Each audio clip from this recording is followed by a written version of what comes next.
Hello बच्चों, सभी को नमस्कार।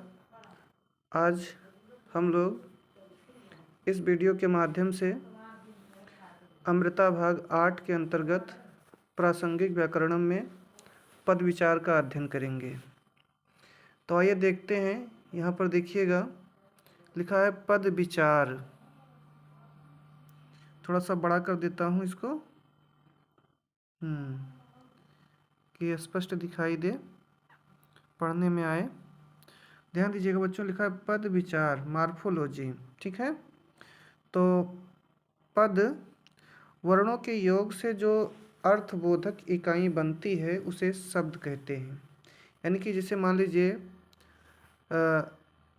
कोई वर्ण है और उस वर्ण को जोड़ने पर उसका अर्थ निकले तो उसी को हम लोग क्या कहते हैं? शब्द कहते हैं। जैसे मान लीजिए ग और ज है। ग एक वर्ण है और दूसरा वर्ण ज है। अब इसको हमने जोड़ दिया तो बन गया गज। तो गज मतलब हाथी होता है। तो ये एक पद बन गया। ठीक है। इसी प्रकार से मान लो रा है और माँ है, इसको हमने जोड़ दिया तो क्या बन गया? राम। तो राम एक पद है और दोनों का अर्थ भी निकल रहा है। तो इस प्रकार से वर्णों के योग से जो अर्थबोधक, अर्थ का बोध करने वाली इकाई बनती है उसी को शब्द कहते हैं। शब्द बहुत व्यापक अर्थ में आता है। व्यापक मतलब विस्तृत अर्थ में आता है। यहाँ तक कि अनर्थक ध्वनि को भी शब्द कहते हैं। अनर्थक जिसका कोई अर्थ नहीं होता है उस ध्वनि को भी हम लोग क्या कहते हैं? शब्द ही कहते हैं। आप लोग पढ़े होंगे सार्थक शब्द और निरर्थक शब्द। ध्वनि शब्द, जैसे मेघ का शब्द या किसी वस्तु के गिरने का शब्द, पूरे वाक्य को भी शब्द कहने की परंपरा रही है। आप्तवाक्यम शब्दः, इस व्यापक अर्थ श्रृंखला में यहाँ सार्थक ध्वनि समूह को ही शब्द कहना प्रासंगिक है। जैसे राम, गज, गम इत्यादि। शब्द जब वाक्य में प्रयोग होने के योग्य हो जाता है तब उसे केवल शब्द न कह करके पारिभाषिक दृष्टि से पद कहते हैं। क्या कहते हैं? पद कहते हैं। जैसे देखिए, जब कोई शब्द वाक्य में प्रयोग करने के योग्य हो जाता है तब उसे केवल शब्द नहीं कहा जाता है बल्कि हम उसको क्या कहते हैं? पद कहते हैं। सामान्यतः संस्कृत में 3 प्रकार के पद होते हैं। कितने प्रकार के पद होते हैं? 3 प्रकार के पद होते हैं। एक सुबंत और दूसरा तिगंत और तीसरा है अव्यय। ठीक है। तो पद कितने होते हैं? पद 3 होते हैं। ठीक। कौन कौन से? एक है सुबंत, सुबंत और दूसरा है तिगंत,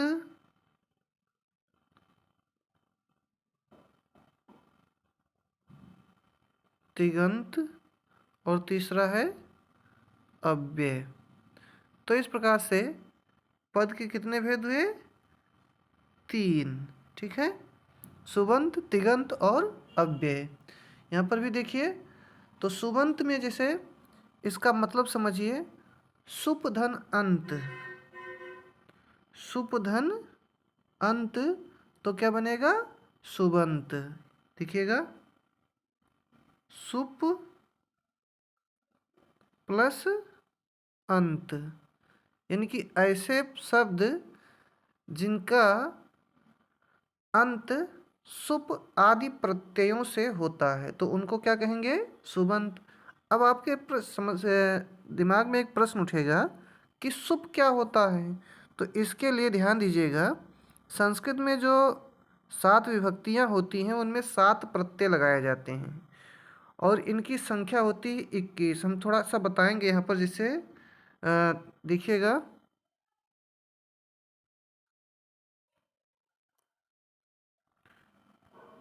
सु प्रथमा में चलेगा ये, सु, औ, जस, अम और सस, टा भ्याम भिस ऐसे ऐसे करके ये पूरा जो है 7 त्रिक 21 होते हैं इनकी संख्या, और अंतिम में आता है सुप। तो यहाँ का ये सु और यहाँ का ये पा दोनों को जोड़ दिया जाता है तो बन जाता है सुप। ठीक है, तो इसीलिए इसको कहते हैं सुप। और इस सुप की संख्या कितनी होती है? 7 विभक्तियां होती हैं और 3 वचन होते हैं, तो 7 त्रिक 21। तो सुबंत कितने होते हैं? 21। कुल मिला के जो हम लोग शब्द रूप तैयार करते हैं, उसी शब्द रूप में जो 21 शब्द आते हैं, 21 शब्द रूप से रामा रामो रामा रामम रामो रामान, है ना, तो वही जो है सुबंत कहलाता है। ठीक, अब तिगंत में क्या होता है बच्चों कि तिगंत में तिप तस झी आता है। तिगंत तिग से अंत होता है। ठीक है, तिग प्लस अंत तो क्या बन जाएगा? तिगंत। तो तिप तस झी सिप थस था मिपवस मस। ठीक है, तो इसमें तिप तस झी सिप थस था मिपवस मस, 1 2 3 4 5 6 7 8 9, तो यानी कि कितने हुए? 9। ठीक है, तो 9 हो गए परस्मय पद के और 9 हो गए आत्मनेय पद के। तो 9 और 9 को अगर जोड़ दिया जाएगा तो कितना हो जाएगा? 18। तो तिगंत कितने होते हैं? 18। और सुबंत कितने होते हैं? 21। ये प्रश्न आपसे पूछा जाएगा कि सुबंत कितने होते हैं, तो सुबंत होते हैं 21 और तिगंत कितने होते हैं? 18। ठीक है, अब तिगंत में जैसे ती तह अंति जुड़ता है ना, लट लकार में ती तह अंति। ठीक है, तो वही गच्छति गच्छतः गच्छन्ति, गच्छति में तिप जुड़ा, गच्छता में तस जुड़ा, गच्छन्ति में झी जुड़ा। ठीक है, तो तिप तस झी सिप थस था मिप वस मस। ठीक है, तो इस प्रकार से ये तिगंत तो कितने होते हैं? 18 और सुबंत कितने होते हैं? 21। ठीक, तो तिगंत में सुबंत में आपने पढ़ा कि बालकः, राज्ञः, वयम, चत्वारः, पंच षट इत्यादि, ये सब किस में आएंगे? सुबंत में आएंगे। और गच्छति, हसति, पठति, लिखति, चलति, वदति, ये सब किस में आएंगे? तिगंत में आएंगे। इसके बाद में आता है अव्यय। क्या आता है? अव्यय। तो अव्यय आप लोग जानते ही होंगे कि जिनका व्यय ना किया जाए, जिन्हें खर्च ना किया जा सके, जिनको तोड़ा ना जा सके, उनको कहते हैं अव्यय। यानी कि ऐसे शब्द जिनका तीनों लिंगों में एक समान रूप चलता है, किसी का कोई इस पर किसी का कोई प्रभाव नहीं पड़ता है, तो उनको कहते हैं ऐसे पदों को अव्यय। जैसे पुनः, कृत्वा, सर्वथा, शनैः, कथम, है ना, तो ये तीनों लिंगों में, तीनों पुरुषों और वचनों में एक समान चलता है, पुनः, कृत्वा, सर्वथा, शनैः। ठीक है, जैसे मोहनः शनैः शनैः गच्छति, मोहन धीरे धीरे जाता है।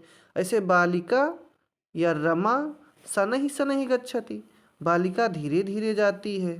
तो धीरे धीरे के लिए शनैः शनैः का प्रयोग हुआ है ना। तो इस प्रकार से ये शब्द लिंग के अनुसार इन पर कोई प्रभाव नहीं पड़ता है।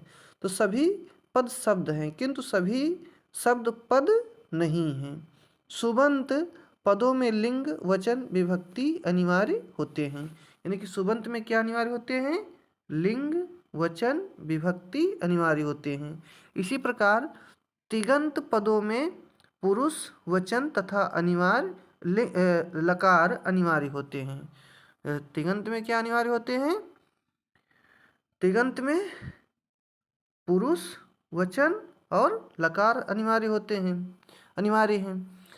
तिगंत पद में विभक्ति और लिंग नहीं होते, किंतु क्रिया के रूप में जो कृदंत पद होते हैं, जो वस्तुतः सुबंत ही हैं, वे लिंग की विशिष्टता रखते हैं। जैसे बालकः गतवान, सीता गतवती। किंतु लकार के रूप में जो तिगंत होगा वह लिंग के कारण भिन्नता नहीं रखेगा।